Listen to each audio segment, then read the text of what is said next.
잠시는 전선에 있는 러시아 군인이고 지휘관으로부터 명령을 받았습니다. 이제 출발할 시간입니다. 당신은 드론을 피해서 살상구역으로 들어가 우크라이나 진지에 침투하려고 합니다. 그곳에서 당신은 들키거나 죽기 전에 지원군이 오기를 기다리며 기도하는 임무를 맡게 됩니다. 당신은 살아 돌아올 확률이 매우 낮다는 걸 압니다. 하지만 살상구역에 들어서면 우크라이나군이 얼마나 치명적인지 직접 보게 됩니다. 정신을 차릴 새도 없이 드론이 내려옵니다. 그렇게 끝입니다. 심슨 가족 한 편보다 오래 버티지 못했고 당신만 그런 게 아닙니다. 이것이 오늘날 러시아 군대의 현실입니다.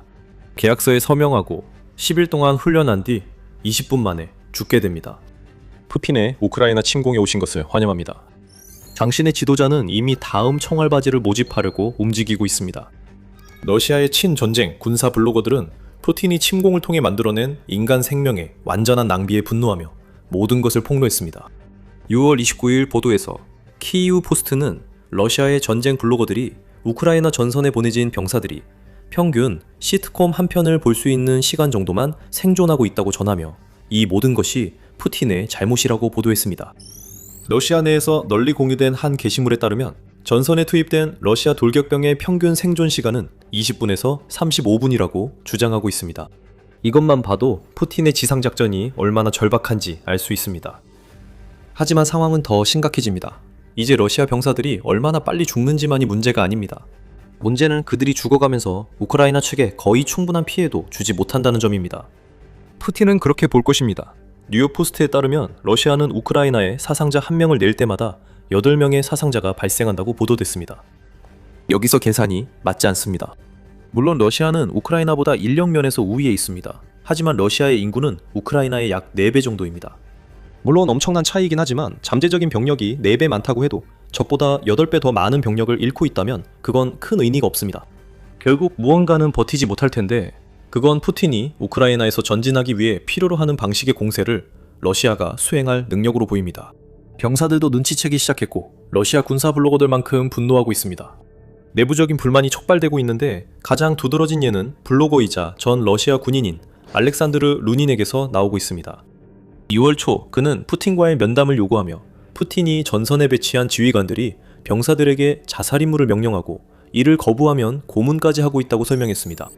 루닌은 문제가 해결되지 않으면 군대가 크렘린에 무기를 겨눌 것이라 선언했습니다. 푸틴은 푸틴다운 방식으로 반응했습니다. 푸틴은 루닌이 소셜미디어에 올린 경고 때문에 그를 체포하게 했고 이로 문제가 끝나길 원합니다. 그럴 리 없습니다. 러시아 군대 내 학대를 고발하려는 남자를 체포하는 것만으론 살상구역으로 내몰린 희생양들의 20분 수명을 연장하기엔 부족할 것입니다. 이 모든 일의 근본 원인 중 하나는 푸틴이 총알바지 병력으로 드론 군대를 이길 수 있다고 믿는 잘못된 전쟁 접근법 때문입니다. 실제로 우크라이나의 드론이 러시아 병사들이 살상구역에서 피자가 배달되는 시간보다 더 짧게 생존하는 주요 이유 중 하나입니다. 하지만 그게 다가 아닙니다. 푸틴은 애초에 이 병사들이 실패하게 만들었습니다. 훈련에 대해 이야기해 봅시다.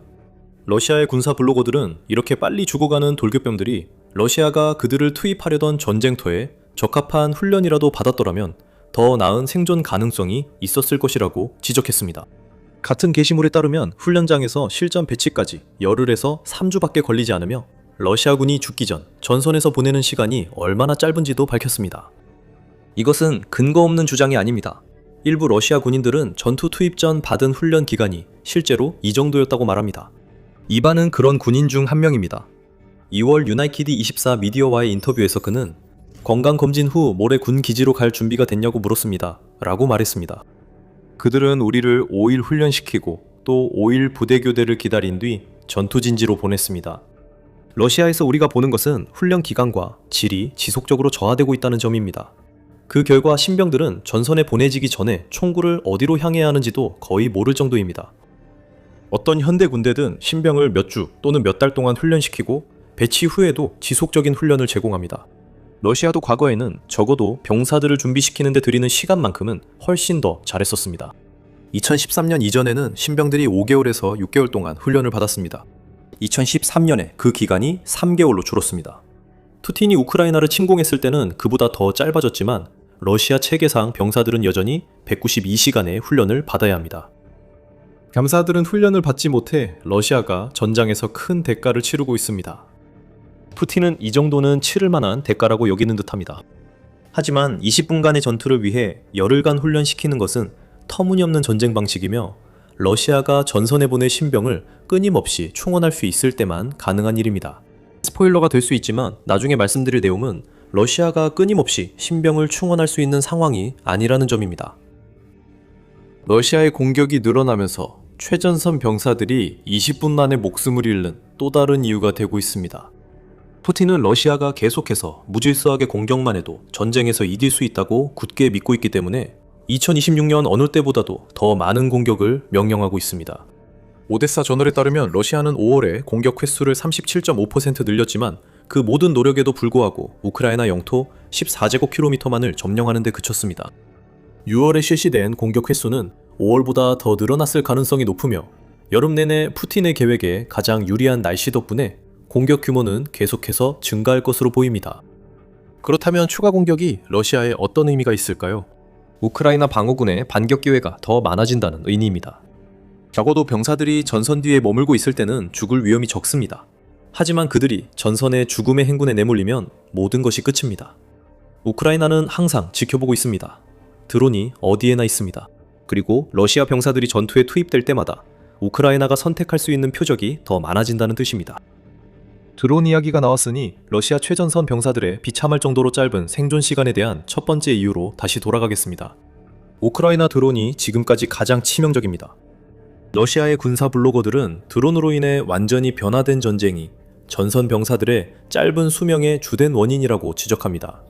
푸틴은 여전히 2022년의 전술로 2026년의 전투에 임하고 있으며 러시아는 항상 그래왔듯이 공격을 해야 하는 쪽이라는 동일한 불리함에 직면해 있습니다. 이러한 공격들은 러시아에 큰 피해를 주고 있지만 동시에 피할 수 없는 일입니다. 우크라이나는 뒤로 물러서서 러시아 병사들이 스스로 파멸로 내달리게 두는 편을 훨씬 선호합니다. 하지만 그건 항상 그래왔던 일입니다. 2026년의 가장 큰 차이는 전선과 그 너머 몇 킬로미터 지점에 드론만 피해를 입히는 게 아니라는 점입니다. 하우스 어머 더 로렉스 군사 블로그에 따르면 2026년 러시아 군인 상당수가 후방에서 부상 또는 사망하고 있습니다. 우크라이나의 중거리 타격 작전이 올해 전쟁 양상을 어떻게 바꿨는지에 대해 이미 많은 논의가 있었습니다. 이제 우크라이나는 전선 너머 200km 이상까지 타격 가능한 드론을 충분히 확보해 최대한 활용 중입니다. 러시아의 군수 지원망이 산산조각나고 있는데 이것이 바로 크림반도를 고립시키고 최전방 병사들에 대한 지원을 차단하려는 우크라이나 전략의 핵심입니다. 지휘소, 드론 발사 지점, 탄약고 등이 공격받아 최전방 병사 지원이 다시 제한되고 있습니다. 하지만 자주 알려지지 않는 사실은 전선 뒤에 병력 집결지도 공격받고 있다는 점입니다. 이것이 하우스 어몽 로레스의 불만입니다. 러시아는 이제 공격을 준비하는 것조차 들키지 않고 넘어갈 수 없게 됐습니다. 공격을 개시하는 건 말할 것도 없죠. 우크라이나는 병력 집결지를 파악하면 즉시 중거리 타격 드론을 투입합니다. 설령 그 드론들이 성공하지 못하더라도, 그리고 그 드론들을 막을 수 있는 유일한 것이 집결지에 우연히 배치된 방공망뿐이라 하더라도 우크라이나가 적군이 어디에 모여 있는지 정확히 알고 있다는 메시지가 전달됩니다. 후방에서 살아남은 이들은 전선에서 추적되어 제거됩니다. 전선에 대해 말하자면 우크라이나가 2025년에 개발한 킬존 전략을 대대적으로 확장했다는 사실도 무시할 수 없습니다. 전선의 일부 지역에서는 그 킬존이 드론이 들끓는 50km까지 확장되며 그 뒤를 중거리 타격 드론이 이어받습니다. 킬존 개념은 지금처럼 높은 사상자 비율과 짧은 생존 기간을 만들기 위해 고안됐습니다. 이것들은 새로운 아이디어가 아닙니다. 수세기 동안 군대는 적들을 무기로 제압할 수 있는 구역으로 유인해 왔습니다. 최근까지 포가 로켓이 그 역할을 했지만 이제는 수천 대의 드론이 대신하고 있습니다. 일부 드론은 감시를, 다른 드론은 병사 발견 시 즉시 공격을 준비합니다. 이 드론들의 병사 이동을 늦추는 철조망, 차량을 막는 대전차 참호, 용치까지 더해지면 대량 학살은 불가피합니다. 러시아 병사들이 20분밖에 못 버티는 것도 놀랍지 않습니다. 그래서 푸틴이 이 모든 상황에 대해 뭔가 조치를 취할 거죠? 우크라이나에서 자국민이 계속 희생되니 푸틴도 분명 생각이 있을 거예요. 그렇게 생각한다면 당신은 푸틴을 모르는 겁니다. 하지만 본격적으로 들어가기 전에 잠깐 말씀드리자면 여기는 밀리터리 쇼이고 저희는 매주 이런 인사이트를 전해드립니다. 영상이 도움되셨다면 채널 구독 부탁드립니다. 푸틴이 러시아의 20분 딜레마를 해결하려면 군인들을 신경 써야 합니다. 그가 정말 신경 쓸까요? 당연히 아닙니다. 러시아가 이렇게 빠르고 대규모로 사상자를 내는 근본적인 이유는 푸틴이 전선에 보내는 군인들에 대해 전혀 신경 쓰지 않기 때문입니다. 그들은 유산에 집착하는 네모칸 남자에겐 단순한 도구일 뿐입니다. 이렇게 말하는 건 우리뿐만이 아닙니다. 우크라이나 외무장관 안드리 샤비르도 1년 전에 푸틴이 러시아 군인이 밟는 땅은 모두 러시아 땅이다 라고 주장한 것에 대해 똑같이 말했습니다. 푸틴은 러시아 군인들이나 우크라이나 드론에 의해 찢긴 그들의 발에 대해 전혀 신경 쓰지 않습니다. 그는 자기 국민을 학살하는 대량 살인자입니다.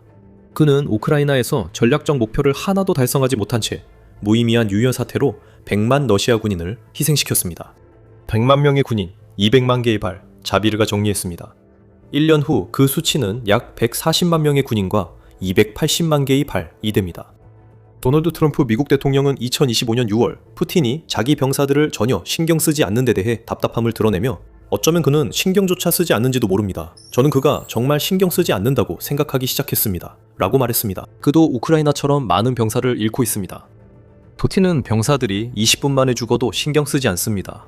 어차피 그들은 우크라이나 탄약을 소모시켰기 때문입니다.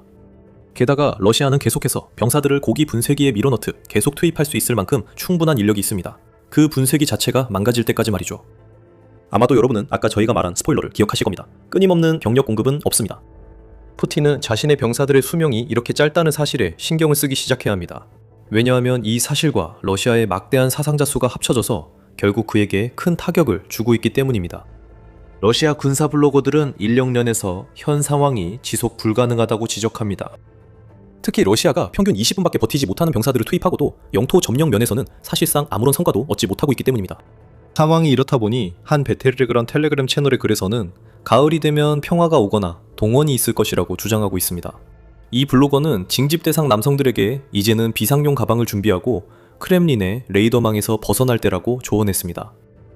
러시아 자원병 모집은 푸틴이 병사들이 전선에서 몇 분도 버티지 못한다는 현실을 더는 외면할 수 없을 만큼 흔들리고 있습니다. 8만 달러에 달하는 거액의 입대 장려금과 최대 14만 달러의 부채 탕감 혜택을 제공함에도 불구하고 러시아는 2025년 수치에 비해 모집 실적이 한참 뒤처져 있습니다. CNN에 따르면 2026년 1분기 러시아의 모집률은 전년 대비 20% 감소했습니다.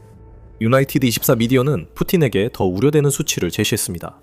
유나이티드 24 미디어는 계약병 모집이 대폭 감소했다고 전하며 러시아가 4월에는 1708명의 계약병을 전선에 보냈고 5월에는 1378명을 보냈다고 밝혔습니다.